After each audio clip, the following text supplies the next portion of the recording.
तो आज मुझे अकेले ही ब्राइड को कंप्लीट करना पड़ा। सो ही गाइज़, अस्सलाम वालेकुम। मैं हूँ इकरा। तो मैं आज जा रही थी मेहंदी के ऑर्डर पे।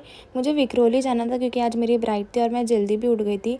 तो उन लोगों ने मुझे जल्दी बुलाए थे कि आप जल्दी आ जाना, क्योंकि उन लोगों को रात में भी कुछ और भी काम था। तो गाइज़, मैंने यहाँ पर है ना CST स्लो पकड़ी थी और मेरे साथ इतनी बड़ी चीज़ हुई ना, यहाँ पर मुझे इतनी हंसी भी आ रही थी, इतना अफसोस हो रहा था कि मेरे साथ ये क्या हो गया। और यहाँ पर मैं आपको आगे बताऊँगी कि क्या हुआ था। और यहाँ पर ट्रेन में इतनी रश थी ना कि मेरे को बैठने की भी सीट नहीं मिली, तो मुझे खड़े खड़े जाना पड़ा।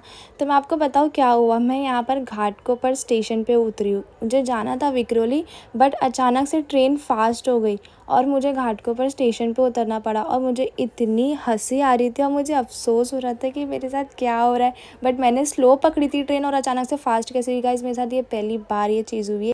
फिर घाटकोपर स्टेशन उतर के मैं ट्रेन का वेट कर रही थी और ये ट्रेन भी इतनी लेट थी ना, मुझे वहाँ पर 12 बजे पहुँचना था और करीब 2 बज चुके थे। वैसे मैं घर से भी लेट निकली थी और फाइनली मैं विक्रोली स्टेशन उतर गई थी। तो मैं आपको बता दूँ कि मैं जो ब्राइड के घर जा रही हूँ ना, वो एक्चुअली मेरी फ्रेंड ही है। बहुत अच्छी फ्रेंड है मेरी वो।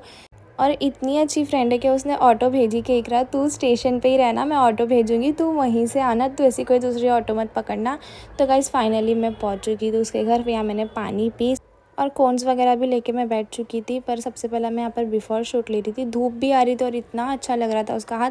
बट मैं जितना जल्दी हो सके सोच रही थी कि मैं उसको लगाऊँ, क्योंकि धूप आ रही थी तो बहुत अच्छी लगेगी मेहंदी धूप में शूट करने के लिए। तो मैंने फ्रंट भी चालू कर दी थी और बहुत जल्दी जल्दी सूख रही थी वो, तो मैं उस पर शुगर सिरप लगा रही थी। और मेरी फ्रेंड की मम्मी भी इतना बोल रही थी कि खाना खा लो, बट मैं उनको बोल रही थी बाद में खाऊंगी। तो वो बोलेगा तुम लोग ऐसे बैठो, मैं खिलाती हूँ। तो मुझे अपने हाथों से आंटी खाना खिला रहे थे।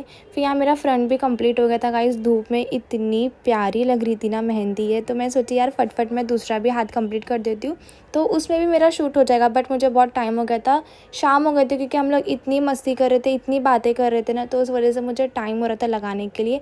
जब तक के लिए धूप चली गई थी मेरे फ्रंट दोनों कंप्लीट करने तक। फिर आंटी ने मुझे बोले कि बेटा थोड़ा आराम कर ले, कब से लगा रही मेहंदी, यहाँ कॉफ़ी पी ले। बट मैं कॉफ़ी पीते पीते देखी वहाँ मेरी ब्राइड सोफ़े पे जाके इतना मस्त आराम कर रही थी। पर नहीं, बेचारी सच में थक गई थी। और यहाँ मेरा फाइनली पूरा कंप्लीट हो चुका था। करीब कुछ 11 बज गए थे मुझे लगाते लगाते, क्योंकि हम लोग इतनी बात कर रहे थे ना, तो उस वजह से मुझे टाइम हुआ लगाने के लिए। फिर यहाँ मैं इसका शूट ले रही थी और गाइज़ ये हाथ के पीछे से भी पाउट कर रही थी। मुझे देख के इतनी हंसी आ रही थी ना।